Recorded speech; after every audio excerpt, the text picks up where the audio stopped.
新加坡太小了，周旋大国之间生存。现在有几个国家不讨厌以色列的？吉兰丹、哥打巴鲁在大马水为大城市吗？马来西亚什么时候才能收回新加坡？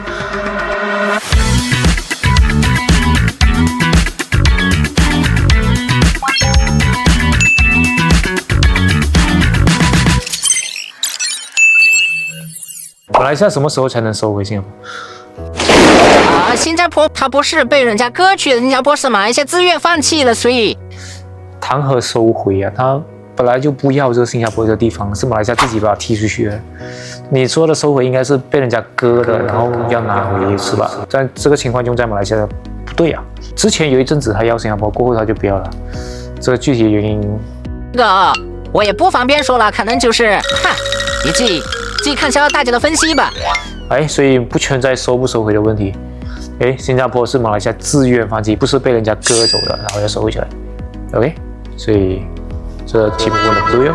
Between the central government and the leaders of the Singapore state government, and these differences take so many forms and are of so many kinds that it has not been possible to resolve them. 在8月8号这天晚上，新加坡正面临着一个重大的改变。内阁已经签署了新马分家协议，政府印刷局的工人赶着印制特别线报，以刊登新马分家协议和独立宣言。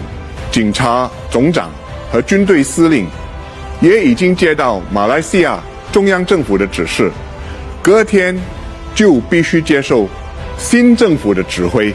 这一切都在绝对保密的情况下进行。当天晚上，我们的先辈进入梦乡前都还是马来西亚公民，他们根本无法想象即将发生的事情。8月9号早上，大家的世界起了翻天覆地的变化。上午10点钟，广播员宣读了新加坡独立宣言，这时大家才知道新加坡已经脱离马来西亚，并且永远是一个自主、独立与民主的国家。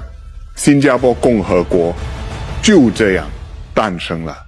这位朗朗乾坤照日月。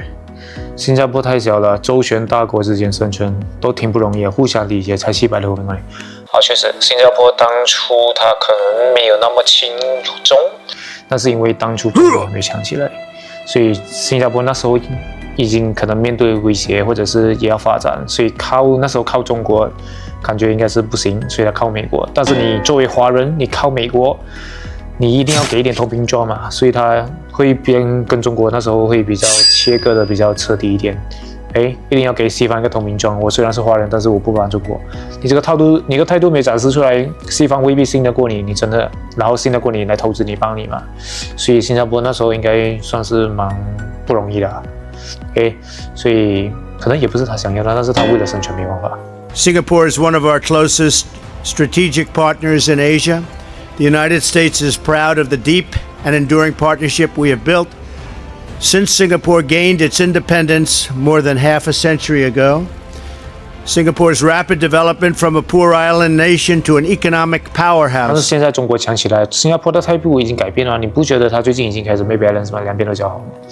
所以每个国家都是为了自己利益的，也没有说要惩罚新加坡，那可能要惩罚的，所以理解一下，像这位网友说的，确实该理解一下。上官绝伦哦，四川的，现在有几个国家不讨厌以色列的有啊，美国不讨厌。溜溜小破球，江西的，装的抢夺伊斯兰世界话语权，看看那么近的天天喊，从来不出一个兵。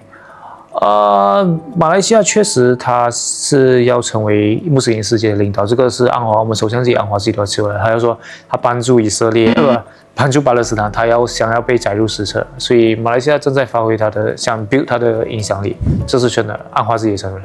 然后你说土耳其不出，这个好像不对吧？那个巴基斯坦最近不是跟印度有问题吗？然后土耳其马上就送武器来了，就是土耳其他想成为穆斯林世界的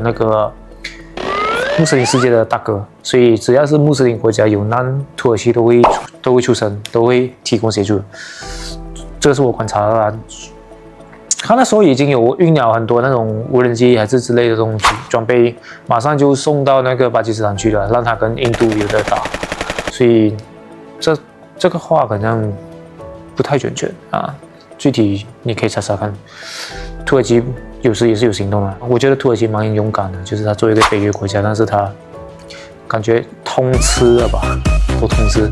这位是私信的，你好兄弟，来自哪一个州啊？我是马来西亚霹雳州，它距离大概槟城大概2个小时左右，距离新加坡大概8个小时左右嘛。这个州是比较多元的，就是马来人、华人、印度人的比例都差不多，就是它不是一个太偏马来人的州，也不是太偏华人的州，它是就是比较多元的州啊。这个州的首府叫做霹雳州，不是叫做怡保啊，你们应该听过怡保的那个鸡饭啊、脆鸡啊等等，你们应该听过啊？没有听过可以来一下。你去到槟城可以坐2个钟过来看一下我们这边蛮多东西玩的，也蛮多东西吃的。吉兰丹哥打巴鲁在大马属于大城市嘛，经济发达。哥打巴鲁啊，它的存在感很低的，我讲真我都没有去过。它算是一个比较靠后的城市，我不清楚它是不是伊斯兰党执政。如果是它是伊斯兰党执政的话，那个州通常是马来西亚排最后几名啊。所以这个地方应该没什么华人的。华人有，应该是很少。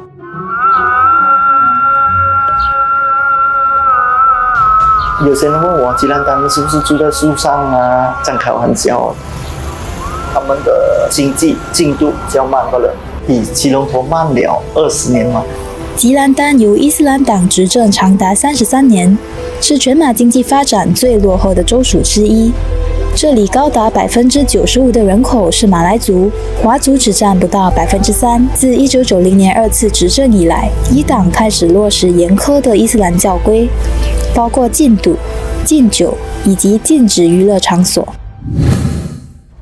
吉兰丹的首府是哥打巴鲁，星期五下午，这里的商场竟然紧闭大门不做生意。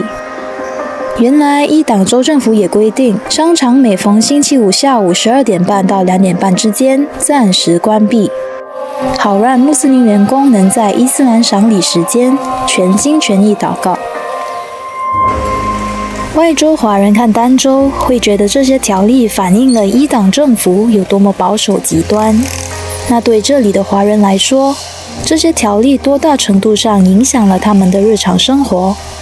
吉兰丹的华人生活到底过得如何？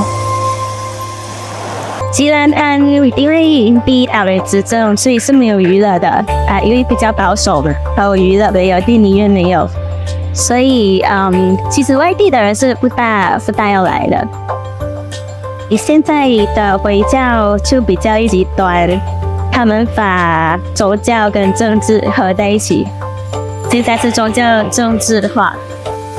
Nick 老了 ，Nick Aziz 的他的执政方法是很开放，非常开放的，对我们华社也很尊重，他会很支持我们华社，也很尊重我们华人的culture。现在的这个伊党老大呢，他会比较极端，不是不尊重，只不过是比较少一点。我知道在吉兰丹州要改变，要大变天，完全是几率很小了。不过我希望可以对我们非穆斯林同胞比较中庸一点。当地华人在伊党执政及穆斯林为主的大环境下生活，虽然没有面对太多的困扰及不便，但还是难掩无奈以及渴望改变的想法。希望在吉兰丹的生活可以更好。我可以很肯定跟你说，它一定不是发达城市。就算我没有去过这个州的好，没有去过这个州，也没去过这个城市，我都可以很肯定跟你说，它是一个不发达的城市。如果它发达，我们肯定知道是它发达。马来西亚最发达的州就是吉隆坡、槟城，还有就是雪兰莪，还有就是柔佛。然后霹雳州，我这个地方的霹雳州算是靠中间吧。靠中间，然后东海岸那边，这个应该在东海岸，如果没记错的话，东海岸那边是比较穷的，不是比较穷，是因为他们怎么说会比较落后一点，就是它经济不发达，但是他们农业很发达，所以保证了马来西亚的粮食安全吧，比如养鸡打之类的，所以这个州呢，它大概华人没有很多，然后经济应该是没有很发达的虽然我没去过了，但是我也可以很 sure 的跟你讲啦。 Okey tu kata kota baru tak ada pembangun ni. Tok maju kota baru. Bah gapo dia iyomo tu gapo dia? Gapo dia kata tidak pembangun ni. Kalau dia tak butuh dia napok iyomo tu. Retok berapa putih dah kita buat. 在回教党执政32年过后，不但沦为整个西马最贫穷的州属，连最基本的清洁水工也没有办法提供。昨天，他的副州务大臣这个尼阿玛更加发表贻笑大方的言论。他说，针对政治对手呢，说吉兰丹没有发展。他提出的唯一的证据就是在吉兰丹的首都哥打巴卢有一间这个医院的购物中心，这是让人感到啼笑皆非和贻笑大方的这一个说法。